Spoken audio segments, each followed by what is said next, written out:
We need to slate this. This is Hannelore Klein, December 20th, 1995, Tape 2. Now, you're leaving. What was it like to leave your family? This is what you've always known. Horrible. Horrible. I was a kid. We'd never been away from home. Except going to visit my grandmother. And she was dead by then, 5 years or 6 years. So I went to camp, and that sort of thing. But otherwise, I'd never been away from home. Before Hitler, when we took vacation, it was family vacation. Yeah, I was in a train. My mother and dad standing outside, my in-laws standing outside, and I was all by myself. It's a horrible feeling. I thought I'm going to the other end of the world, which I did. This was April of? That was in July 1939. 1939. Yeah. And what did you take with you? One suitcase of summer clothes. And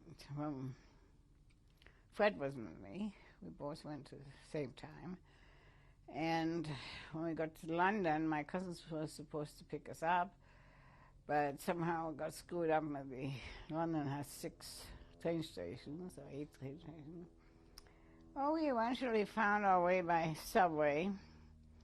And when we got out the subway, Fred says to some guy who had a tailor's pack, the old-fashioned tailor's packs that he carried, how to get so-and-so, and he says, you are Mrs. Topp's relatives, you come with me. The whole neighborhood knew that she was expecting us. And he took us right to her, We were there was a little old lady hugging me, and it felt so good. So we stayed with them for a few weeks, and registered with the Bloomsbury House, which at that time was like the Jewish Community Center, a gathering place. It's a huge building that was donated for the purpose that all the people that come to London would have a place to go for references, for rooming, housing, food, money, all that kind of thing. And I stayed with my dad's cousin, and he stayed with son-in-law and daughter-in-law. God forbid we stayed together. And it wasn't done. And so then we were in London about 4 or 5 months.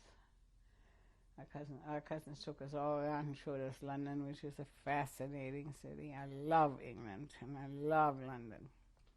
I like Germany. Germany is a beautiful country, but that's all it is to me now. A beautiful country that I can live without. The only good German is a dead German, as far as I'm concerned, which isn't very fair. But I love England. Did you think at this time that you'd be going home, or that your parents would be coming to see you? How did you? Yeah, we did think that we'd see them again. I can't imagine leaving home at 16, 17, 18, and then did you write back and forth? We couldn't write. We wrote to Sweden. Fred had a friend in Sweden. His best friend emigrated to Sweden and then came here to Cincinnati. To Cincinnati. And we wrote to him. And I had a friend, my best friend was also in Sweden. I lost touch with her completely. I don't know if she's dead or alive. But Moritz, we sent a letter to him. He shoved it in an envelope and sent them on to my folks. Because we couldn't write direct anymore. Mm-hmm. And then we did not work during the time we were in London. We were supported in a small way by the Bloomsbury House. And this is weird things happen. We're standing on a street corner talking to somebody we knew from back home, and there's a candy store across the street, and candy wasn't available. And around Valentine's Day, there was these big red bows and hats in the window. This guy flipped right in front of our eyes. He went completely berserk. Reminded him of the red ambulance. We had to call an ambulance, and we never seen him again. He was a rabbi's son. Mm-hmm. Completely flipped out. And the red reminded him of what? The Nazi armband. That's the only thing we could. He kept screaming, the Nazis, the Hitlers, over there, over there. And then we looked at the red bows, and first he thinks those are armbands. Completely flipped out.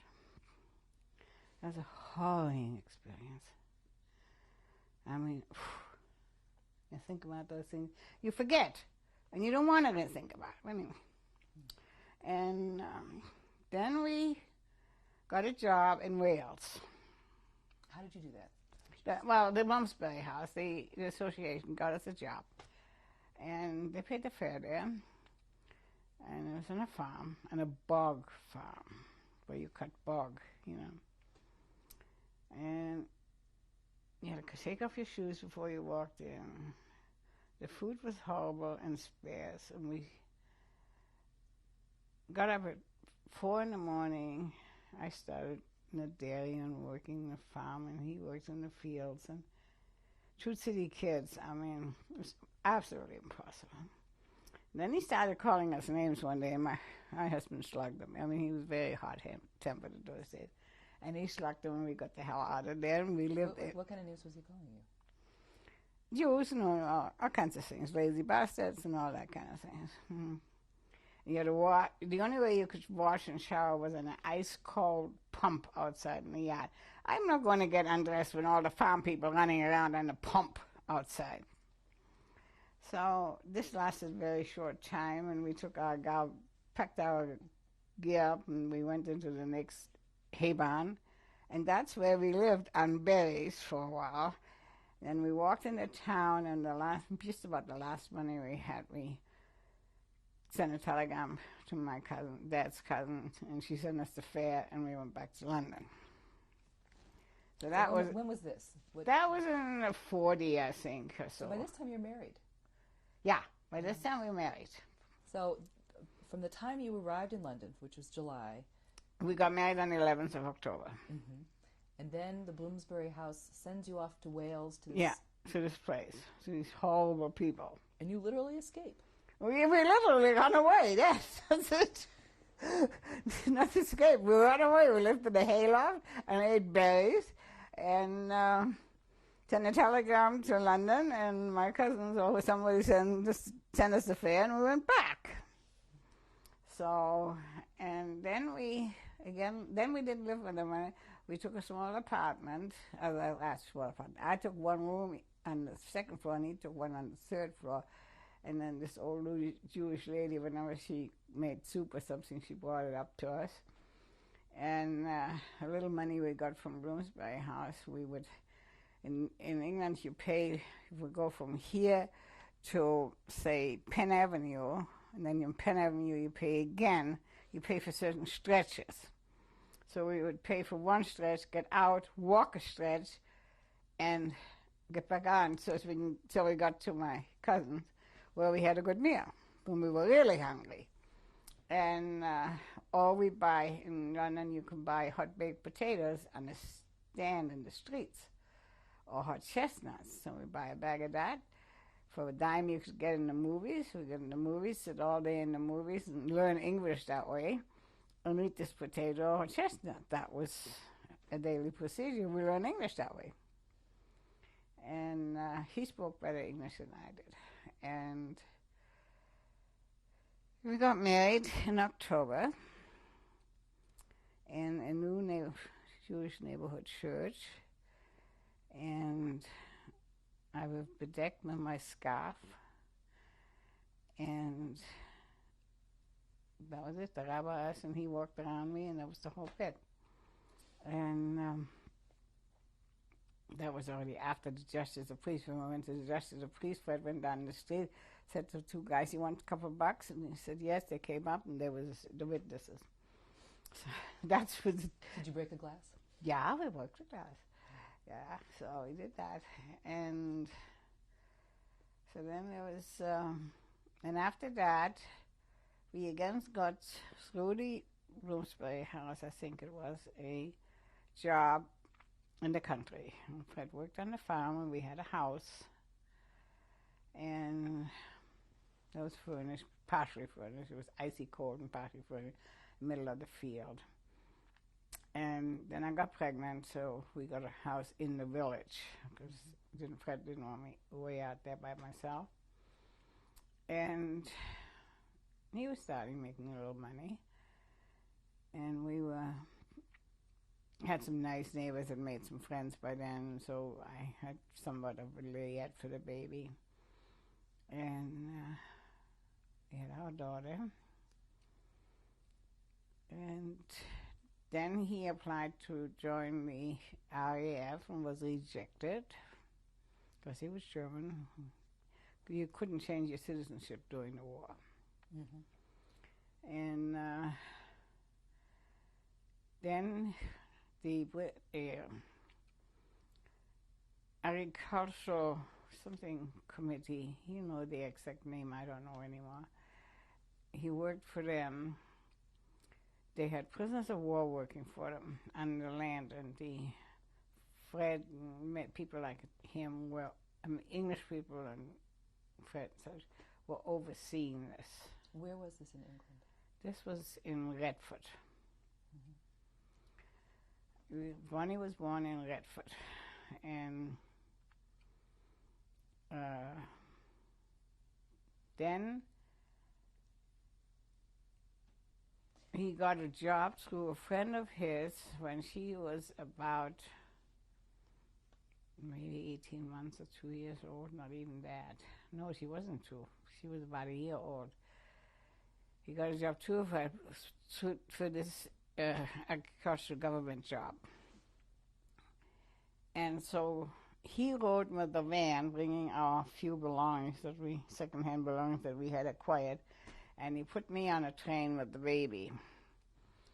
And we got as far as Redford. In Redford, everybody had to get out of the train because of the mine.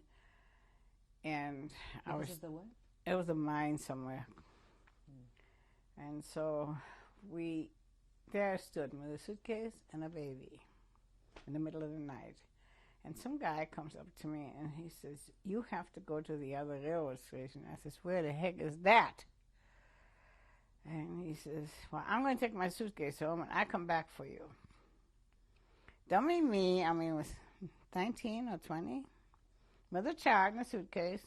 I hadn't got much choice anyway. I believed him. I stood. And he came back. We took the baby and he put me on the train with a bunch of soldiers. They made a fuss over the baby.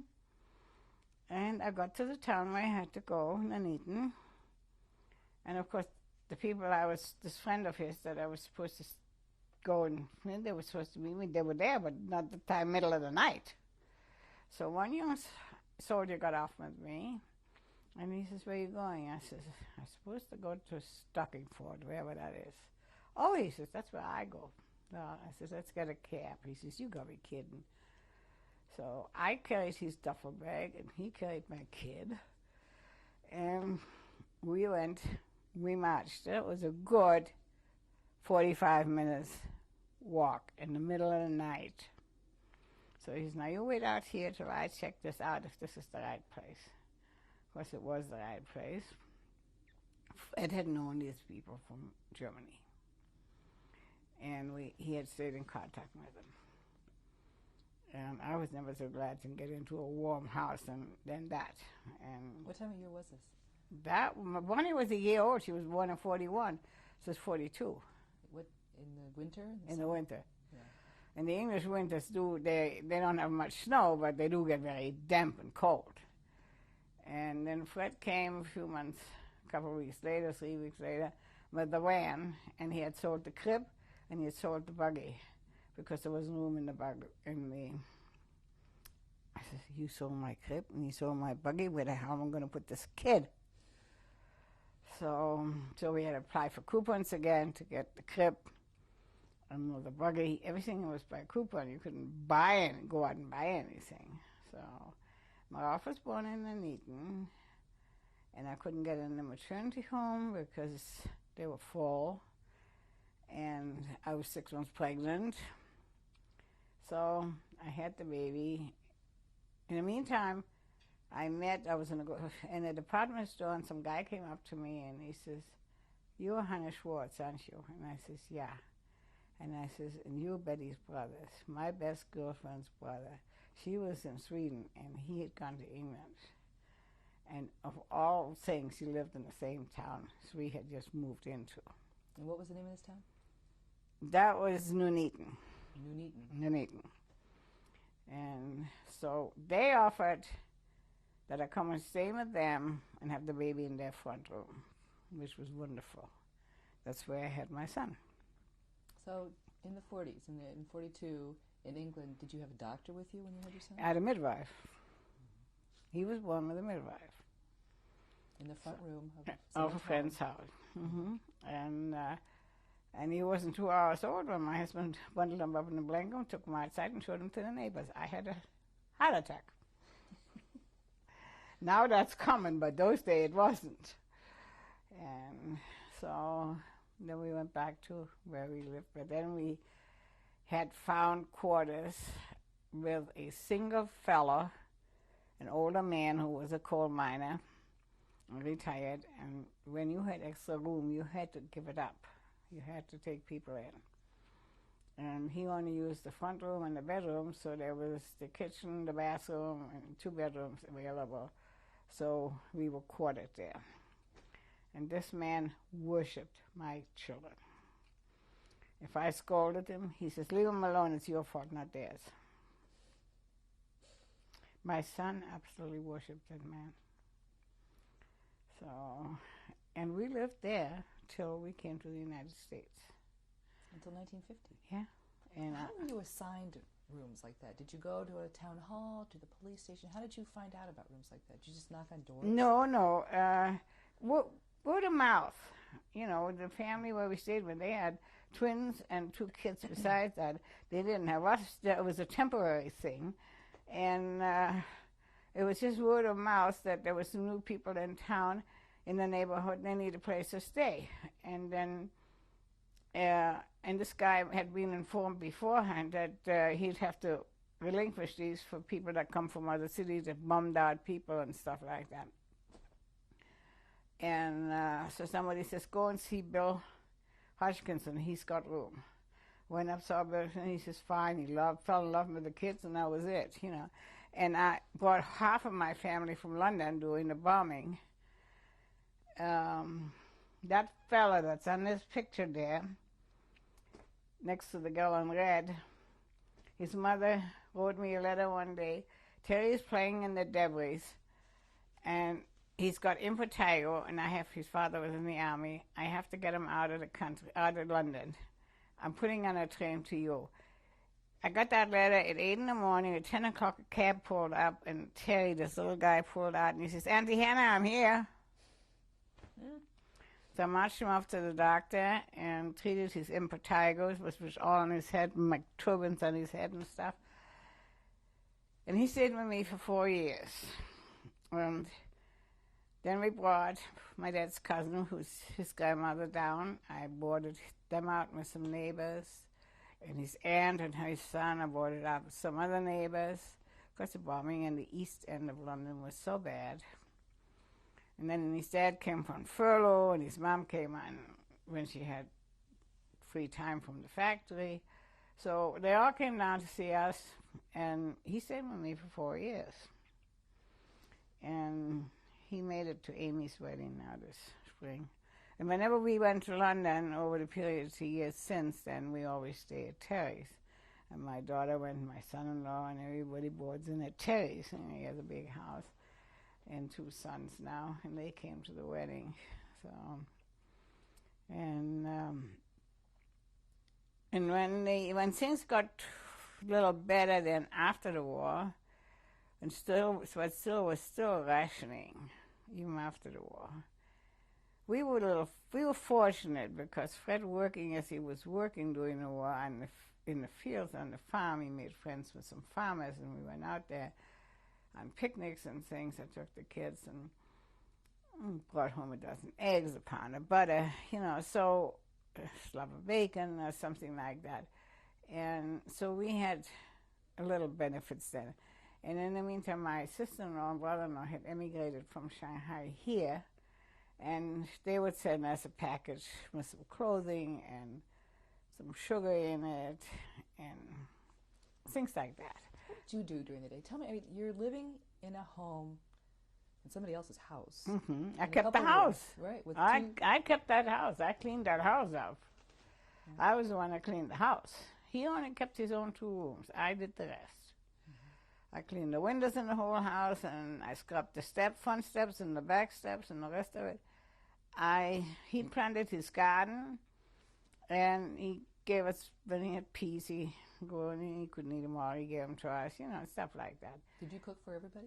No, he cooked himself, and I cooked for us.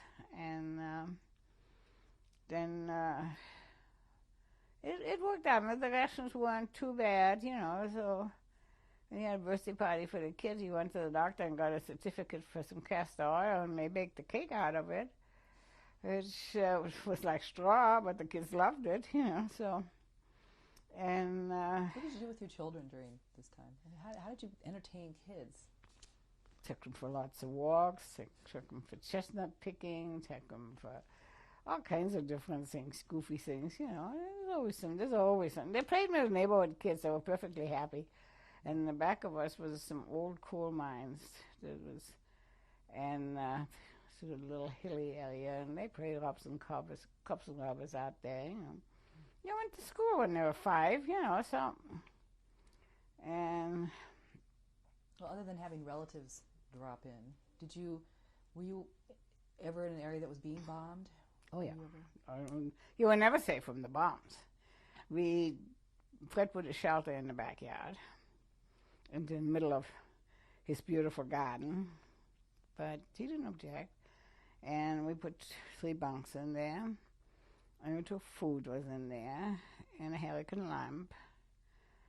And one night we had a raid, and my darling son, I forgot his bottle, I think it was, and he screamed bloody murder. And one of the neighbors yelled, "Shut that kid up!" So Fred went in the house to get the bottle, and as he come out the house, the bomb hit not far away, and he was thrown smack against the brick wall. And I saw it. And I thought, oh my God, he's dead. He's had it. And here I am with 2 little kids. And our neighbor, who was a good friend of ours, he says, "I'll go look." And he ran up there, and he says, "He's alive." He just knocked himself out. So those are the few harrowing experiences. Another time an insurance man came. They come every week there to collect your insurance, or used to do anyway. And he came and collected insurance, walked out the house, walked 3 houses down, in the middle of the street. The bomb came down, big crater, and there was nothing of him. Never saw him again. But you got to the point where you took those things for granted. This was living. This was life, the way it is. Mm-hmm. So you didn't always have warnings. I mean, clearly, if the bomb fell in the middle, we got to the point where we could distinguish by the sound how close it was and how far away it is, or where it was going to hit. Because there was a certain whistling sound to it, so that we were pretty sure we're safe, or you better take extra precaution. When we were still in Bowl, and we moved out that house in the field into the little village, and Bonnie was born, I heard the siren, and our neighbors, there was like 8 row houses, and we were in the end one. And one of the neighbors pounded on the way, "Get the hell out of here." So I grabbed the baby, and I shook Fred. But he was working on the land. He was a farm worker, and he was tired. He didn't pay no attention to it. And I could see that plane. There was no shelters, but we had a deep ditch in the end of the yard. And that was pretty much protection with the bushes around it. And everybody was in there except my husband. He slept right through that damn thing. Slept right through it. So I mean, How old is your baby?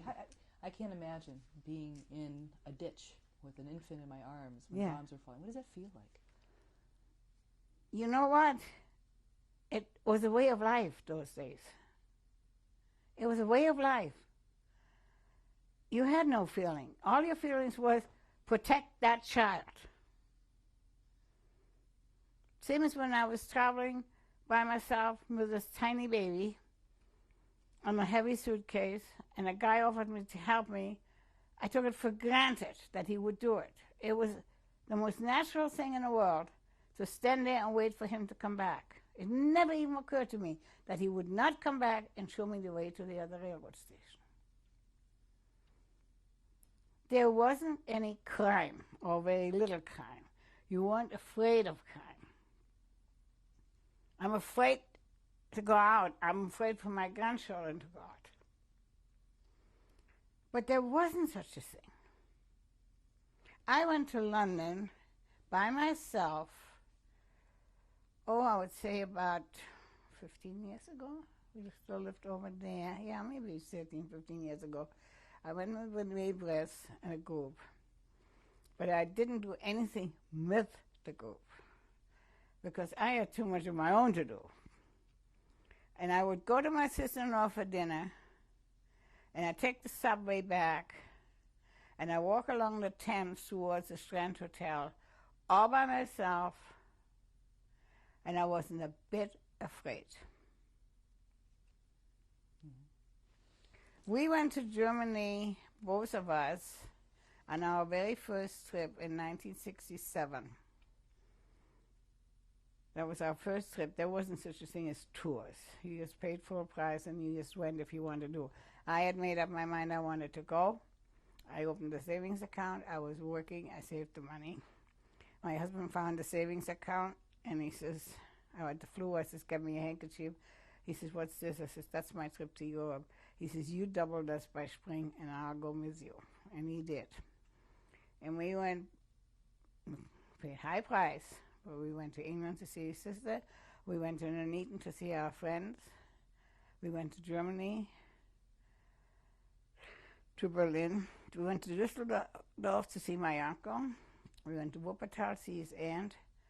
And we went to Berlin to the cemetery, and then we went the last days to Paris. But no matter where you went, you could walk freely at night. We were there during the 7-Day War. We were in Germany. And there were signs all over the department store and everywhere. Donation for Israel accepted here. We couldn't believe it. All along the Kurfürstendamm, there was groups of discussions going on. The airports were packed with young Germans who wanted to go and help Israel. It was amazing. My kids wanted us to come home so bad, and there was no reason for it. We weren't in any danger. The American embassy contacted us and said that if we needed protection to let them know. There was no need for it. But we were much older then and much more reasonable. We had adult children. But at the early days, during the war, you took things for granted. This was life. And in order to survive, you had to take it the way it came. There wasn't any time to think back of the good times you had as a kid, or what the hell's going to happen in the next 2 years, or 3 years, or 10 years. You just took every day as it come. You had no choice about it. As for feelings, sure, you missed your parents. You missed your family. You wondered what the hell had happened to them. But there was always that little bit of hope that they make it. And I think that kept you going. That's what kept you going, the hope that maybe they'll make it. My brother made it almost. He died in April, just before the war was over. My folks didn't, but he did. So I named my son after my brother 6 months before he died, which Jews generally don't, but I wanted it that way. Let's break. Okay.